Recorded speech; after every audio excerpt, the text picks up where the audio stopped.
પહેલગામ આતંકી હુમલાને લઈને ગૃહમંત્રી અમિત શાહનો મહત્વપૂર્ણ આદેશ। દેશના તમામ રાજ્યના મુખ્યમંત્રી સાથે અમિત શાહે વાતચીત કરી। પાકિસ્તાની નાગરિકોને લઈને મુખ્યમંત્રી સાથે ચર્ચા કરી। પાકિસ્તાન સાથે જોડાયેલા તમામ લોકોના વિઝા રદ કરવા માટે આદેશ અપાયા છે, ત્યારે દેશમાંથી તમામ પાકિસ્તાની નાગરિકોને પરત મોકલવા માટે આદેશ આપી દેવામાં આવ્યા છે। પાકિસ્તાન સાથે જોડાયેલા તમામ લોકોના વિઝા રદ કરવા માટે આદેશ અને દેશમાંથી તમામ પાકિસ્તાની નાગરિકોને પરત મોકલવા માટે આદેશ આપી દેવામાં આવ્યો છે। સાથે જ પહેલગામ આતંકી હુમલાને લઈને ગૃહમંત્રી અમિત શાહનો આ મહત્વપૂર્ણ આદેશ। રાજ્યના તમામ મુખ્યમંત્રીઓ સાથે વાતચીત થઈ। દેશના તમામ રાજ્યના મુખ્યમંત્રી સાથે અમિત શાહે વાતચીત કરીને આ મહત્વપૂર્ણ આદેશ આપ્યો છે। પાકિસ્તાની નાગરિકોને લઈને મુખ્યમંત્રી સાથે ચર્ચા કરી અને સાથે જ પાકિસ્તાન સાથે જોડાયેલા તમામ લોકોના વિઝા રદ કરવા માટે આદેશ પણ આપી દેવામાં આવ્યા છે અને દેશમાંથી તમામ પાકિસ્તાની નાગરિકોને પરત મોકલવા માટે જેમ એમ જલ્દી કાર્યવાહી કરવામાં આવે તેવા આદેશ આપવામાં આવ્યા છે।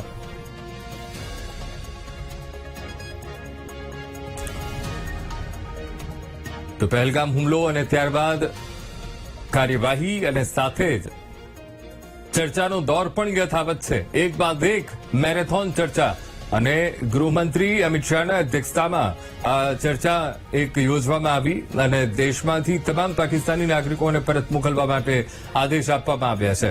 અને જણાવી દઈએ કે રાજ્યના તમામ મુખ્યમંત્રીઓ સાથે દરેક રાજ્યના મુખ્યમંત્રીઓ સાથે વાતચીત કરી છે અને સાથે જો તેમના રાજ્યમાં કોઈ પણ પાકિસ્તાની નાગરિક હોય તો તેમને પરત મોકલવા માટે આદેશ આપી દેવામાં આવ્યા છે। તેમના વિઝા એ રદ કરી દેવામાં આવ્યા છે। પાકિસ્તાની નાગરિકોને લઈને દરેક મુખ્યમંત્રીઓ સાથે ચર્ચા થઈ છે। પાકિસ્તાન સાથે જોડાયેલા તમામ લોકોના વિઝા રદ કરવા માટે આદેશ આપી દેવામાં આવ્યા છે।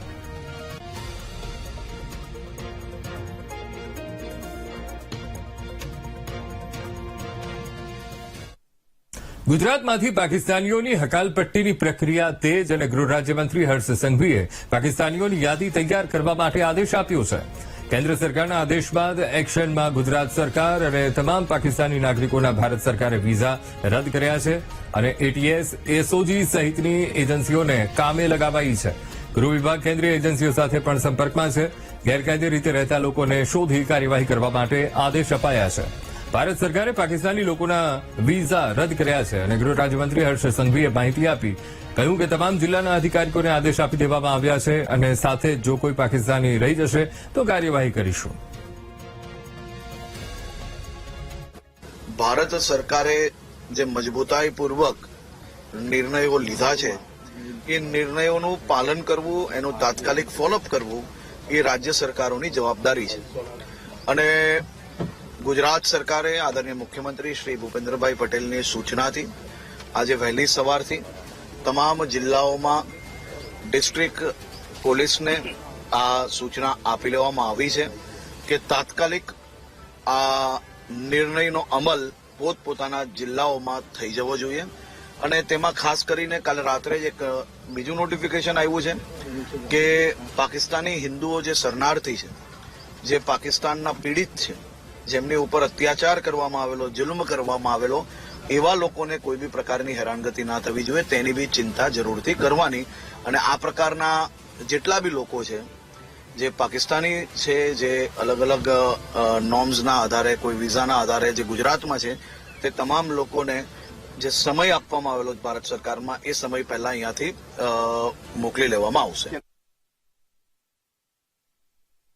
પછી ભારતીય ક્રિકેટ બોર્ડનો મોટો નિર્ણય। પાકિસ્તાનની ટીમ સાથે મેચ ન રમવાનો ભારતે નિર્ણય લીધો છે। ભારતીય ક્રિકેટ બોર્ડે આઈસીસીને પત્ર લખ્યો છે। પત્રમાં ભારતીય ક્રિકેટ બોર્ડે રજૂઆત કરી છે। આગામી મેચમાં ભારત પાકિસ્તાનને એક ગ્રુપમાં ન રાખવા માટે ભલામણ કરવામાં આવી છે।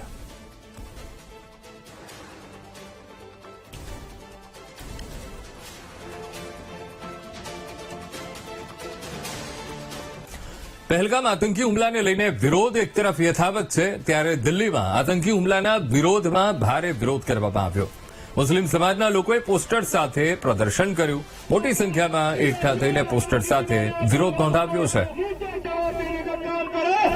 किसी की जान बचाने का काम करा उनके लिए તો દેશમાં એક તરફ આક્રોશ અને સૌ કોઈ લોકો આ હુમલાનો વિરોધ કરી રહ્યું છે, ત્યારે દિલ્હીમાં પણ વિરોધ કરવામાં આવ્યો અને જેમાં મુસ્લિમ સમાજે વિરોધ પ્રદર્શન યોજ્યું, પ્લેકાર્ડ દર્શાવવામાં આવ્યા, સૂત્રોચ્ચાર કરવામાં આવ્યા અને પહેલગામ આતંકી હુમલાને લઈને આ સખત વિરોધ મુસ્લિમ સમાજ દ્વારા પણ કરવામાં આવ્યો છે.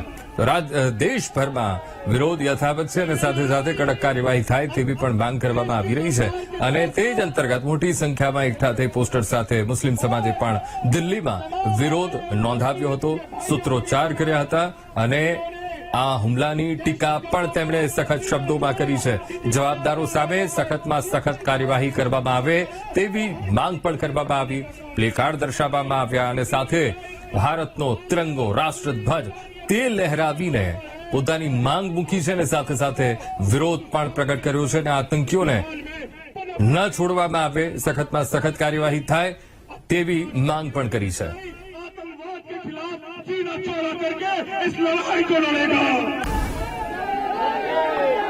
દેશભરમાં એક તરફ વિરોધનું વાતાવરણ છે, દેશભરમાં દેશવાસીઓ આક્રોશ વ્યક્ત કરી રહ્યા છે અને આતંકીઓ વિરુદ્ધ સખતમાં કાર્યવાહી થાય તેવી માંગ કરી રહ્યા છે, ત્યારે દિલ્હીમાં પણ મુસ્લિમ સમાજ બહાર આવ્યો અને આ વિરોધ નોંધાવ્યો છે. सीना चौड़ा कि जिन्होंने आतंकवादों को પહેલગામ હુમલાને લઈને વીએચપી દ્વારા એક હવનનું આયોજન કરાયું. દિલ્હીમાં વીએચપીએ હવનનું આયોજન કર્યું છે. આતંકી હુમલામાં માર્યા ગયેલા લોકોની આત્માની શાંતિ માટે પ્રાર્થના કરવામાં આવી. વીએચપીના સભ્યોએ આતંકી હુમલાની ઘટનાને વખોડી નાખી અને માત્ર કાશ્મીર નહીં પણ સમગ્ર દેશ પરનો આ હુમલો ગણાવ્યો છે. રોબર્ટ વાડ્રાના નિવેદનને પણ વીએચપીના સભ્યોએ વખોડી નાખ્યું છે. मुझे लगता है बहुत ही दर्दनाक और बहुत ही घटिया हरकत है ये कि अब आप हमारी पैंट उतार के ये देखेंगे कि हम हिंदू हैं या नहीं हैं और फिर आप सोचते हैं कि हम चुप बैठेंगे. मुझे लगता है जो मोदी जी का बिल्कुल आया है स्ट्रैटेजी कि वो 5 तरीके से हम उनके ऊपर वार करेंगे. उन्होंने भी हमारे पर्यटकों पे जब उनको ये पता लगा कि भाई वो बिल्कुल निहत्ते हैं, एक प्रॉपर स्ट्रैटेजी के साथ उन्होंने पर्यटकों पे ही वार करा क्योंकि उनको ये पता था कि वो देश के अलग अलग जगह से आए हैं. वो एक कश्मीर पे वार नहीं कर रहे हैं, वो पूरी भारत की आत्मा पे, हमारी माँ के ऊपर वार कर रहे हैं. ये बहुत ही शर्मनाक बात है कि रॉबर्ट वाड्रा जैसा बंदा ये बोलेगा कि नहीं नहीं ये तो माइनॉरिटीज को ऐसा करना ही चाहिए था.